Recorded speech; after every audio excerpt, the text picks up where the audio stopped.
como é que a gente pode dominar o nado crawl para poder cansar menos, nadar mais, por mais tempo, por uma metragem maior na piscina, né? Como é que a gente vai fazer isso?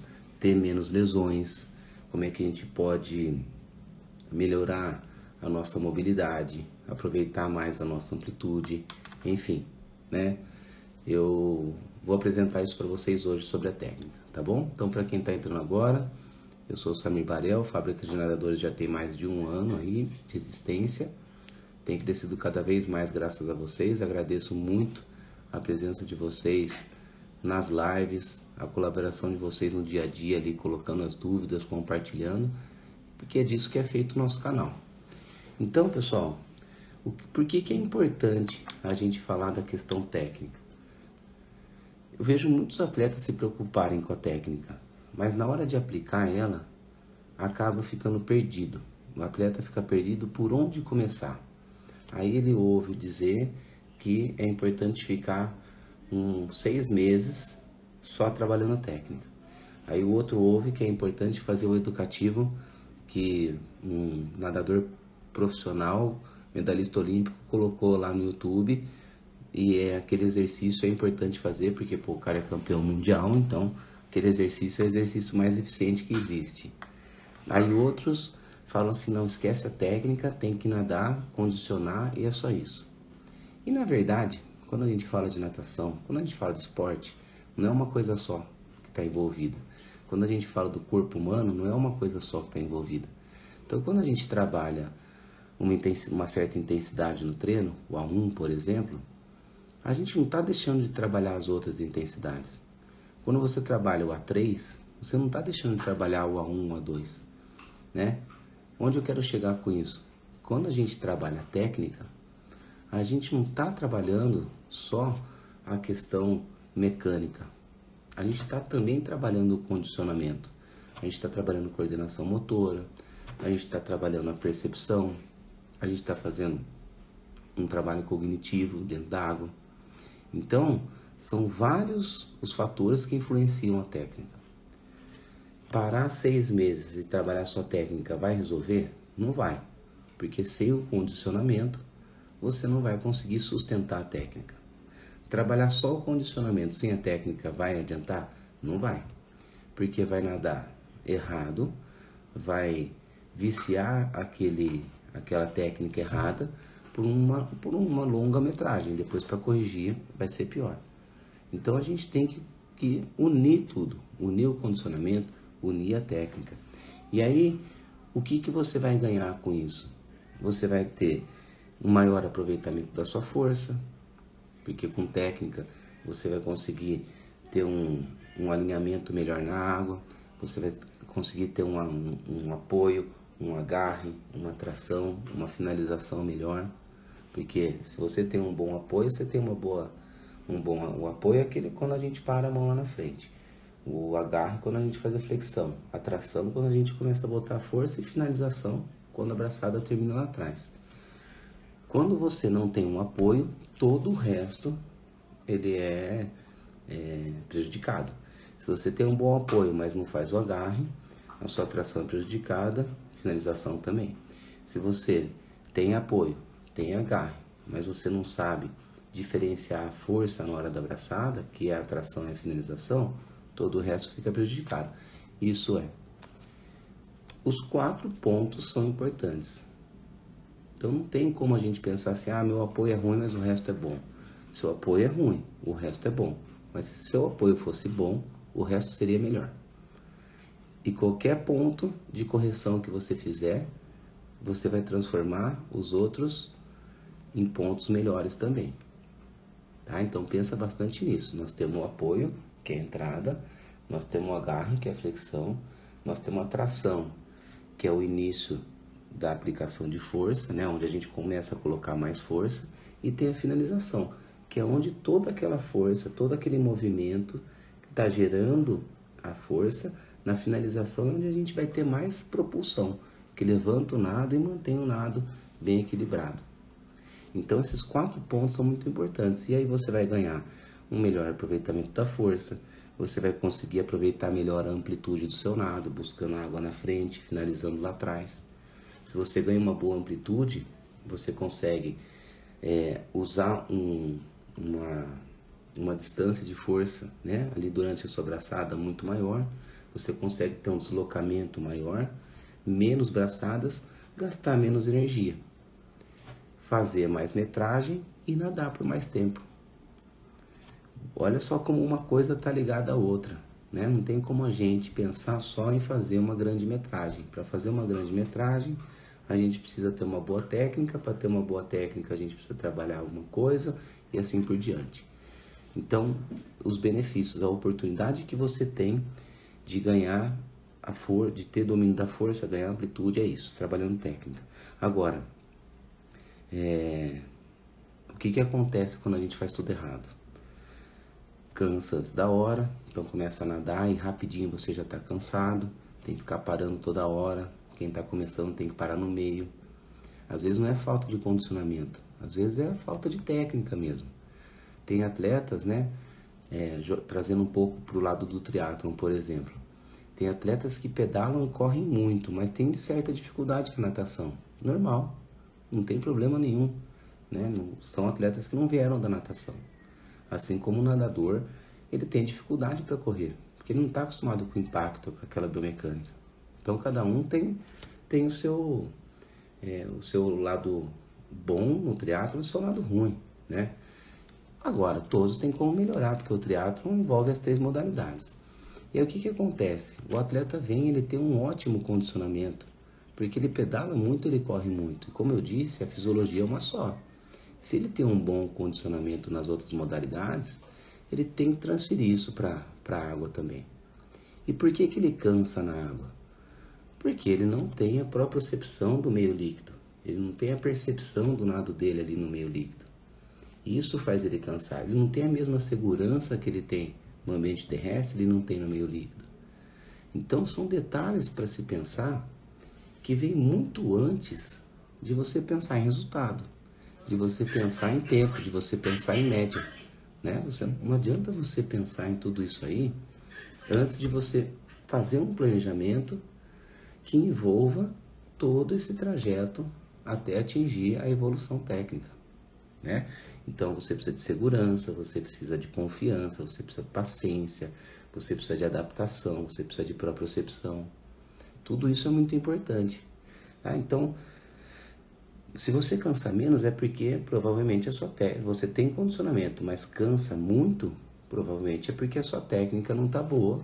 Propriocepção, coordenação, respiração, coordenação de respiração, tudo isso são coisas que vão influenciar, né?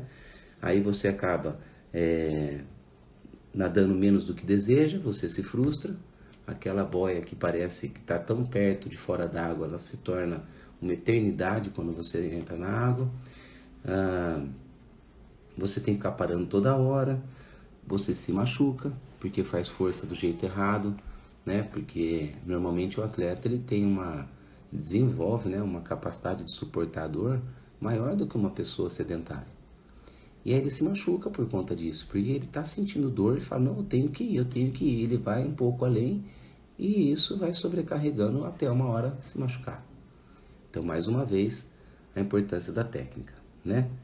E aí, a gente tem como corrigir tudo isso aí e ter os ganhos. Então, se você corrige a técnica, se você trabalha em cima da técnica, você vai ter menos lesões, você vai ter maior domínio do seu nado.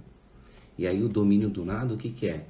Você conseguir nadar mais alongado, você conseguir nadar girando um pouco mais, com menos rolamento de tronco, você conseguir trabalhar a perna 2 tempos, que é uma pernada para cada braçada, conseguir trabalhar a perna 6 tempos, que são 6 pernadas para cada braçada, né? Você conseguir essa coordenação em X, que é quando entra o braço esquerdo a gente chuta a perna direita, e dessa forma a gente tem 2 propulsões, né? Porque a gente chuta a perna direita e finaliza o braço direito.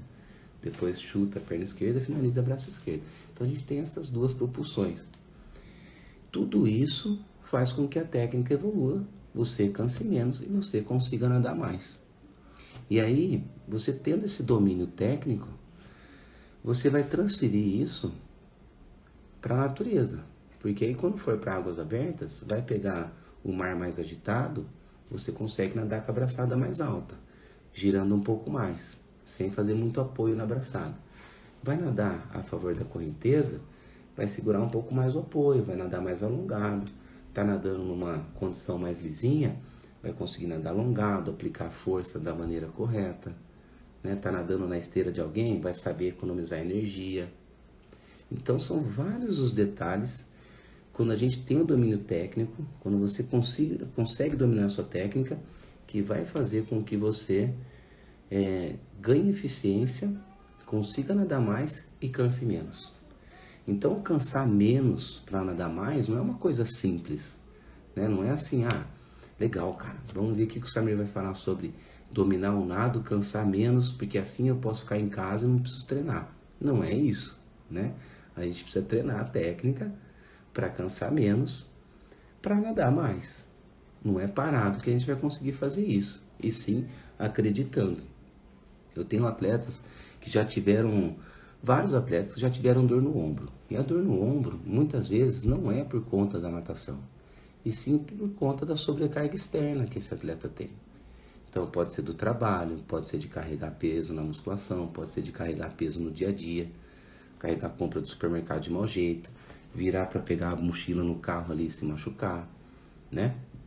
São vários motivos, motivos de postura. Voltou, né? Deu uma paradinha, agora voltou. Então são vários motivos que acabam sobrecarregando e acabam trazendo a lesão. E aí o que a gente tem para fazer? Fazer algumas correções, algumas adaptações no nado que podem ajudar. Então eu tenho um atleta, por exemplo, que tinha dor no ombro, quando fazia essa primeira fase, né? Essa fase do agarre. Fazia o apoio, já sentia um pouquinho, mas como estava parado, menos mal. A hora que fazia essa flexão de cotovelo, esse agarre, doía muito. Por quê? Porque estava alto o braço, aí fazia a flexão, quer dizer, essa flexão de cotovelo jogava o ombro para cima, né? Pinçando a articulação aqui, e essa pessoa sentia dor.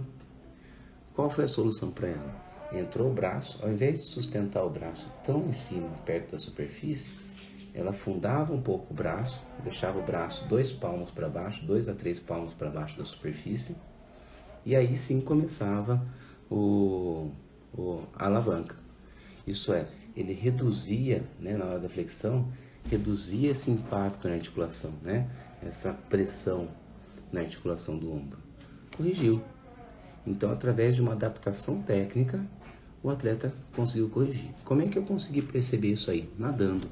Eu tinha dores no ombro e eu queria, não estava aguentando mais sentir dor no ombro. O que eu podia fazer? E aí eu comecei a fazer teste e deu certo, né?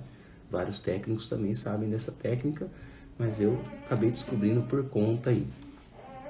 Tem um atleta que sentia dor no quadril. Por que tinha dor no quadril? Falta de mobilidade, né? Normalmente falta de mobilidade, falta de fortalecimento, e também porque na hora que respirava, ficava muito tempo parado na respiração e ficava em isometria. Então na hora que respirava, a perna ficava parada, ficava em isometria a perna, e aí o atleta sentia dor no quadril. O que a gente fez? Na hora de fazer a respiração, respirava mais rapidinho para não ter essa parada, e aí melhorou a dor no quadril. Assim como eu tive atleta que não conseguia nadar por longa distância, não conseguia nadar por longos tempos, mas desenvolveu a técnica, uma técnica que não é aquela que está escrita no livro, mas sim uma técnica que deixava ele confortável. Isso é muito importante, né? A gente achar uma técnica que dê conforto para a gente. Nem sempre aquela técnica perfeita é aquela que vai encaixar para você. Por isso que o olhar do técnico, né, o olhar do treinador, do professor, ele tem que ser muito clínico, ele tem que ser muito individualizado, porque aí consegue perceber quais as características daquele nadador, daquela nadadora, né? Então, nem sempre a técnica que está no livro, a técnica perfeita que a gente vê no YouTube, nos livros e tudo mais, é a melhor técnica para você, porque a sua mobilidade às vezes não é tão boa, porque o seu rolamento de tronco não é tão bom, porque por N motivos, tá? Então, aí a gente chega num ponto assim, pô, Samir, legal, tudo que você está falando é fácil, né? Mas eu comecei a nadar tarde, então não consigo perceber o meu nado, eu tenho falta de mobilidade, eu não tenho percepção, eu não conheço os educativos, enfim, várias objeções aí que aparecem no dia a dia, mas que na verdade só basta você resolver. Se você começou a nadar tarde e você gosta de nadar, isso não pode ser uma objeção para você falar que não vai aprender. Porque você aprende, todo mundo aprende, né? A criança aprendeu. O que vai acontecer? Você vai ter que quebrar alguns paradigmas, vai ter que quebrar alguns vícios que você tinha e acreditar na mudança, né? Começou a nadar tarde, vamos acreditar na mudança, vamos acreditar naquela adaptação técnica. Pô, meu treinador, meu professor não entende nada, procura outro. Não joga a culpa no professor, no treinador. Procura outro, tem vários. Né? Tem vários profissionais ótimos no mercado. Se aquele professor não consegue enxergar esse defeito, esse detalhe em você, procura um outro. Mas assim, não joga a culpa nele. A culpa é sempre nossa daquilo que a gente quer buscar. Né? Outra objeção é eu não percebo o meu nado. Então vamos fazer trabalho de propriocepção. Não adianta ficar só nadando sem material, ou só usando palmar, ou só usando pé de pato. Vamos trabalhar com os materiais de maneira correta. Pé de pato, palmar em X, né? Palmar numa mão, pé de pato no outro pé. Inverte, pé de pato, palmar do mesmo lado. Nadar crawl com a mão fechada. Fazer exercícios de palmateio. Fazer exercício só de fase submersa. Enfim, diversas possibilidades que vão trazer essa percepção para você. Então as objeções, na verdade, acabam sendo desculpas para a gente não atingir um certo objetivo ou para a gente se conformar com aquilo que está fazendo, né? E pessoal, não estou julgando ninguém, tá? Porque isso é normal, isso é do ser humano, isso acontece no dia a dia nosso, acontece no nosso trabalho às vezes. Você sabe que tem alguma coisa para melhorar, mas você acha várias coisas para você se conformar que aquilo está tudo bem, né? Agora, isso é ruim, né? De certa forma, isso é ruim para todo mundo. E na natação é a mesma coisa, tá? Então, assim, não se conforme, vai para cima e vamos melhorar, tá bom? E aí, tem o jeito certo e o jeito errado de fazer as coisas. O jeito errado é ficar nadando de qualquer jeito, fazer só educativo, não fazer trabalho de condicionamento, fazer o trabalho de condicionamento e não fazer o trabalho de educativo, escolher o educativo errado. Então você está começando a nadar ali, né? Você nada, mas não tem tanto domínio do seu corpo, tanto domínio da sua técnica. Aí você vê um vídeo do Michael Phelps fazendo um educativo X e você executa aquele educativo. Se o Michael Phelps colocou aquele educativo e comentou que é um educativo difícil de fazer, se para ele é difícil, você imagina para a gente, não é verdade? Meros mortais. Então, vamos procurar um educativo correto para você, para o seu nível. Às vezes tem uma pessoa que nada para o mesmo tempo que você e ela faz certo educativo. Aquele educativo para você talvez não seja o ideal, não é porque ela faz o mesmo tempo que vocês são iguais tecnicamente. Aquele exercício às vezes é bom para ela e não vai ser bom para você. Então, o jeito errado é só nadar, sem prestar atenção em nada, sem prestar atenção na técnica, não se concentrar no que está fazendo. Natação exige concentração 100% do tempo. Colocar os educativos errados, você não colocar o educativo correto, o educativo que vai melhorar aquele defeito técnico seu. Então isso é jeito errado. Nadar sem se concentrar, pessoal, sem perceber o movimento, isso é muito errado. Né? Muita gente fala, eu não consigo contar braçada. É treino isso. Contar braçada é importante. Por quê? Porque se você faz o mesmo número de braçadas, né? Você faz 25 braçadas por 25 e nada para 2 minutos, os 100 metros. E aí você abaixa para 20 braçadas e nada para os mesmos 2 minutos. Isso quer dizer que você evoluiu muito, Porque em 100 metros você está dando 20 braçadas a menos. Isso é, você está economizando 25 metros. A cada 100 metros você está economizando 25 metros. Em 1.000 metros você está economizando 250 metros. Em 2.000 metros, 500 metros. Em 3.000 metros, 750 metros. Em 4.000 metros, você está economizando 1.000 metros. Isso é evolução. Não é só o tempo, isso é evolução técnica. Então, contar a braçada é importante para a gente saber a evolução. Contar a braçada e prestar atenção no tempo que você está chegando. São duas referências muito importantes para você perceber a sua evolução. E aí tem um jeito certo. E aí, como sempre, eu vou falar de 3 pilares que eu considero muito importantes aí para você corrigir o nado da maneira correta, né? Para você ter eficiência, para você dominar o nado crawl, cansando menos e nadando mais. Primeiro, você precisa ter paciência e acreditar. Paciência por quê? Porque na água demora mais para a gente evoluir do que na terra. Porque o ambiente aquático é um ambiente que a gente passa muito pouco tempo durante o dia. E no ambiente terrestre a gente passa várias horas do dia, né? Todos os dias. E na água, pouco tempo. Se você nada 1 hora por dia, 6 vezes por semana, você passa 6 horas dentro da piscina, na água.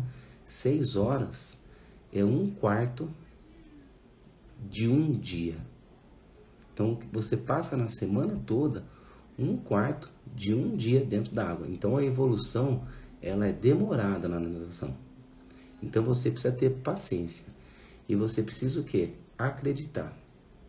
Se você gosta do que você faz, você acredita que pode melhorar e você tem paciência, essa melhora vai acontecer. Eu tenho 38 anos, eu nado desde os meus 4 anos de idade e até hoje existem momentos que eu sinto evolução. Eu sinto evolução na minha técnica, consequentemente eu tenho evolução no meu tempo e assim por diante. Tá? Então, é ter paciência e acreditar. Esse é o primeiro pilar. O segundo pilar é saber nadar devagar, saber nadar lentamente para você perceber bem o movimento. Ter a percepção de cada detalhe, de cada ângulo, de cada movimento de rolamento, de cada pernada sincronizada com a braçada, que vai deixar o corpo alinhado, da contração do abdômen, né? De você usar a região do core. Então, você ter essa percepção, você nadar devagar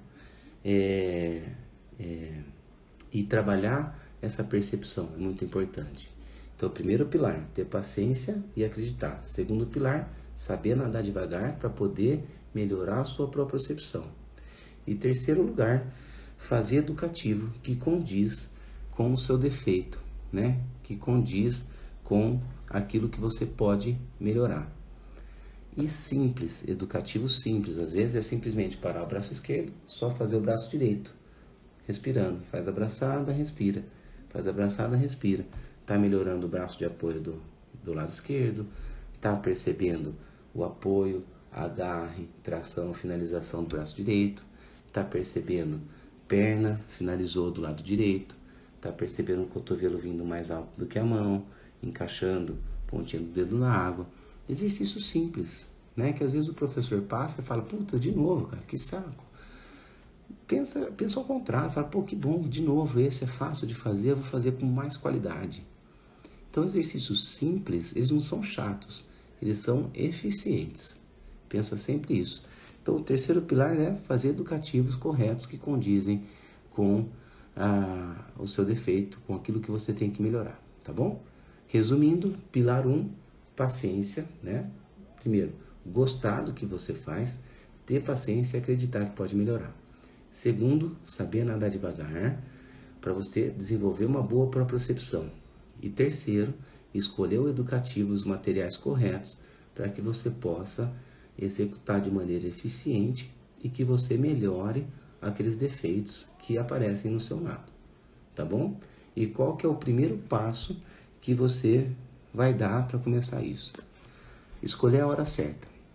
Se você tem competição perto, esquece. Não é hora de corrigir, porque você está preocupado com a competição já se inscreveu, está preocupado, treina, vai para cima, compete. Passou a competição. Pô, a próxima competição é daqui 4 meses. Legal. Então agora eu vou colocar no meu planejamento que eu vou começar a trabalhar mais técnica todos os dias, 200 metros por treino. Então você vai ficar 2 meses, desses 4 meses de planejamento, você vai ficar 2 meses fazendo educativo. Todos os dias você vai fazer 200 metros de educativo. Um exemplo, tá? Então você vai colocar isso dentro do seu planejamento, todo dia. E terceiro, executar de maneira correta. Não adianta colocar esse educativo e executar de qualquer maneira. E também não adianta colocar os educativos e na hora de nadar tudo errado.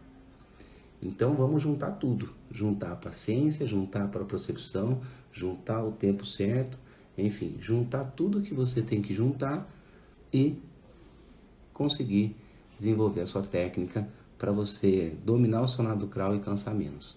Beleza? Falei pra caramba hoje, hein? Falei diretão. Vou responder as perguntas aqui, ó. O que é nadar na esteira? Nadar na esteira é quando tem um atleta na sua frente e você nada atrás dele, né? Então você está nadando na esteira.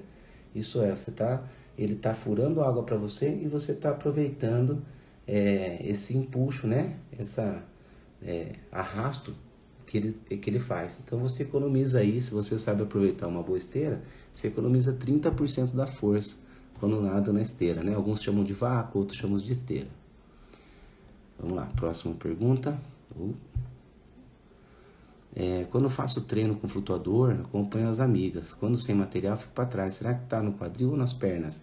Hilda, pode ser simplesmente a coordenação. Normalmente é a coordenação. Tem gente que é muito bom de braço, aí quando faz perna, é muito bom de perna, mas quando junta os dois não consegue coordenar. Que era aquela coordenação em X, né? Entra o braço esquerdo, chuta a perna direita. Então, perna finalizou, perna finalizou. Então, essa coordenação normalmente é o que faz bastante diferença, tá? Quando eu trabalho um ponto qualquer da técnica, por exemplo, cotovelo alto, meu nado fica mais pausado em função da tensão que coloco no movimento e acaba gerando um nado mais pausado. Como trabalhar a técnica no flow? Ótima pergunta. Então, isso é normal, né? A gente fica pensando tanto no movimento que fica pausado. Não pode. Não pode. Tem que deixar o movimento solto, tá? Como é que a gente vai fazer isso? Fazendo trabalhos mais intervalados. Faz o educativo de 25 e 25, vai parando. No começo vai ficar pausado e aos poucos você vai soltando o movimento, vai relaxando ele, tá bom? Então, assim, é realmente a propriocepção, né? A percepção do nado. Se tem lá 200 metros de educativo, faz 8 de 25, para a cada 25, porque assim você consegue se concentrar, tá? Samir, mudar o tipo de braçada, sem comprometer muito o estilo, pode ser uma maneira de minimizar o cansaço, principalmente ultramaratona? Com certeza, com certeza. Por exemplo, a gente está nadando na força, né? Pegando bastante água, finalizando bem. Aí acabou a força, a média tende a subir. O que a gente faz? Trabalha menos rolamento, faz menos o apoio na braçada e coloca mais giro. A gente compensa a falta de força com maior giro de braçada. Então sim, tá? É muito importante que a gente desenvolva aí diferentes formas de nadar para ganhar eficiência. E numa ultramaratona ainda tem outro ponto, né? Se você não consegue sustentar a média, isso muitas vezes não é o problema total. Por quê? Porque você tem muito para nadar. Então, às vezes é melhor você subir um pouquinho aquela média, mas você achar uma técnica que vai fazer com que você cumpra todo aquele volume que tem pela frente. Então, as variações técnicas, elas não são importantes, elas são fundamentais, elas são essenciais, tá bom? Eu vi algumas perguntas aqui, deixa eu ver aqui.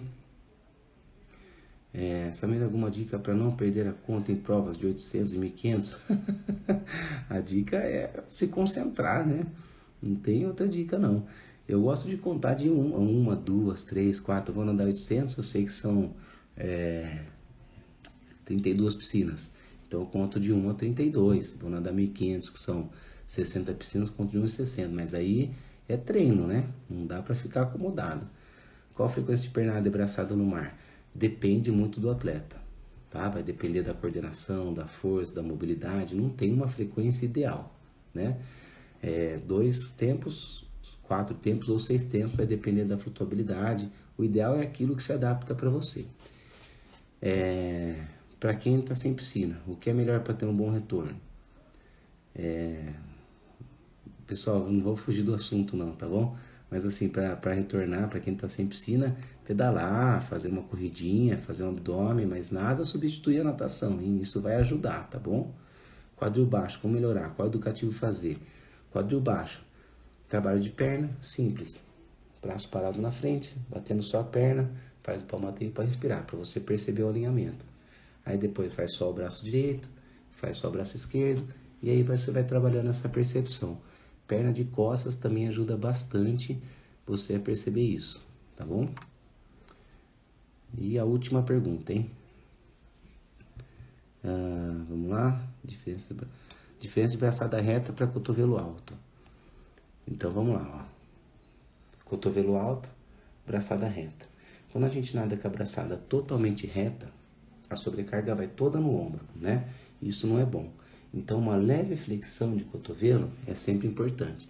Tem gente que vai nadar com o cotovelo mais flexionado, tem gente que vai nadar um pouco menos, mas reto não é bom porque a sobrecarga vai toda pro ombro, tá bom? Então, uma leve flexão de cotovelo para você ter essa alavanca aqui, que ajuda nessa alavanca do ombro e você consegue deixar a braçada mais solta, tá bom? Qual que é o ideal? Menos flexão ou mais flexão? Vai depender de cada um. O conforto que cada um tiver na hora de nadar. Tá legal? A respiração bilateral prejudica a velocidade? No começo sim, né? Porque você acaba não tendo habilidade naquele lado que não está acostumado a fazer. Mas depois, com o hábito, você vai conseguir ganhar... ganhar não, né? Vai conseguir não perder velocidade durante essa respiração. E mais uma vez, bastante paciência, tá bom? Porque bilateral, por exemplo, eu nadava piscina, provas de velocidade, comecei a nadar maratona em 2008 e eu fui dominar a respiração bilateral 7 anos depois, nadando todos os dias, grandes volumes, 7 anos depois que eu consegui dominar a respiração bilateral, tá bom? Quando estou na prova, fico ansioso e sai tudo errado. O que fazer? Trabalho mental. Trabalho mental para você poder se concentrar, para você poder focar, você fazer uma boa visualização antes, você conseguir controlar essa ansiedade. Você não vai deixar de ter ansiedade, mas você vai conseguir controlar essa ansiedade, né? E trabalhar isso no dia a dia dos treinos. Então, o trabalho mental é muito importante. Existem várias ferramentas, tá? Obrigado pela confiança, obrigado por valorizarem o nosso canal, Fábrica de Nadadores. A gente está aqui no Instagram, está no Facebook, está também no YouTube, né? Obrigado pelas palavras aí de incentivo sempre e por estar sempre colaborando com o conteúdo, tá bom? Bom descanso para todo mundo, ótimos treinos